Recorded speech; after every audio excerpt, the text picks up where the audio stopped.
Halo, assalamualaikum warahmatullahi wabarakatuh. Selamat pagi semuanya. Perkenalkan, nama Ibu Ine Wahyu Hartini. Ibu adalah guru kimia kalian. Sebelum kita memulai pembelajaran kita yang pertama ini, mari kita berdoa sesuai dengan agama dan keyakinan masing-masing. Bismillahirrahmanirrahim. Semoga Allah memudahkan kita dalam memperoleh ilmunya. Di bagian akhir nanti, kalian akan mengisi absen dan mengirimkan tanggapan untuk materi yang telah Ibu sampaikan. Materi pertama yang akan kita pelajari yaitu mengenai sifat koligatif larutan. Apa itu sifat koligatif larutan? Serta bagaimana aplikasinya dalam kehidupan sehari-hari? Mari kita pelajari mengenai sifat koligatif larutan. Sebelumnya, Ibu minta maaf ya kalau ada gangguan di belakang suara Ibu. Sifat koligatif larutan adalah sifat fisik larutan yang dipengaruhi oleh jumlah zat terlarut. Sifat koligatif larutan terdiri dari penurunan titik beku, kenaikan titik didih, penurunan tekanan uap, dan tekanan osmotik. Karena sifat koligatif berhubungan dengan sifat fisik, dan sifat fisik berhubungan dengan perubahan wujud, maka kita pelajari dulu mengenai perubahan wujud dan diagram fasa. Diagram fasa adalah diagram yang menyatakan hubungan antara tekanan dan suhu dengan fase zat. Fase zat atau wujud zat terdiri dari 3, yaitu padat, cair, dan gas.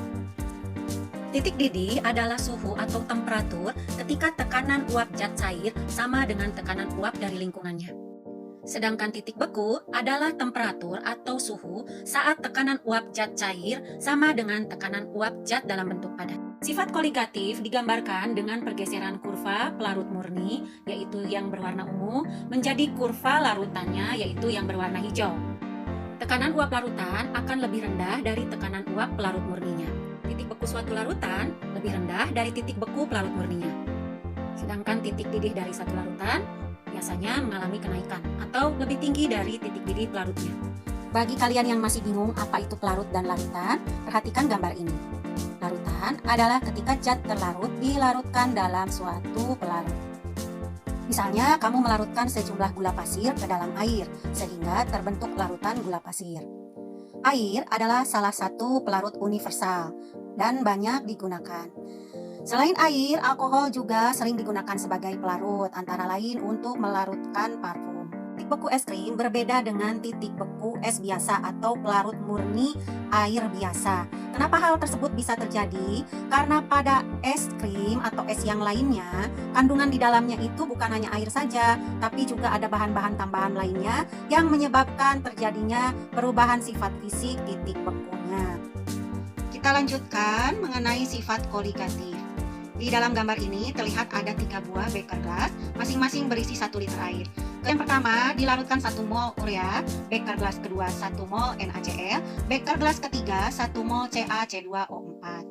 Ternyata ada perbedaan pada titik didih daripada larutannya. Jadi walaupun zat terlarutnya sama-sama 1 mol, tapi karena zat terlarutnya ini berbeda dalam hal partikelnya, terjadilah perbedaan kenaikan titik didihnya. Apa yang terjadi ketika satu molekul terlarut di dalam air? Untuk zat-zat yang elektrolit, molekul tersebut akan terurai menjadi ion, sedangkan zat-zat yang bersifat non-elektrolit, molekulnya tidak akan terurai menjadi ion. Contohnya garam, di dalam air akan terionisasi menjadi ion Na+ dan Cl-, sedangkan molekul gula pasir tidak terurai. Dari sini kita memahami bahwa garam menghasilkan partikel 2 kali lebih banyak dibandingkan dengan gula di dalam air. Selanjutnya kita memasuki bagian aplikasi dan eksperimen. Silahkan dibaca.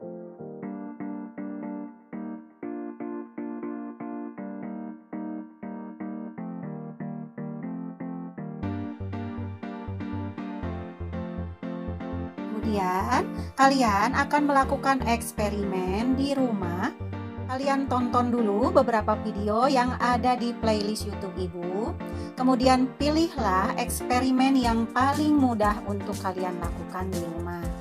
Eksperimen ini nanti akan dilaporkan dalam bentuk video atau kolase foto, atau kalian dapat menyimpannya di link YouTube kalian dan kalian share linknya ke Ibu.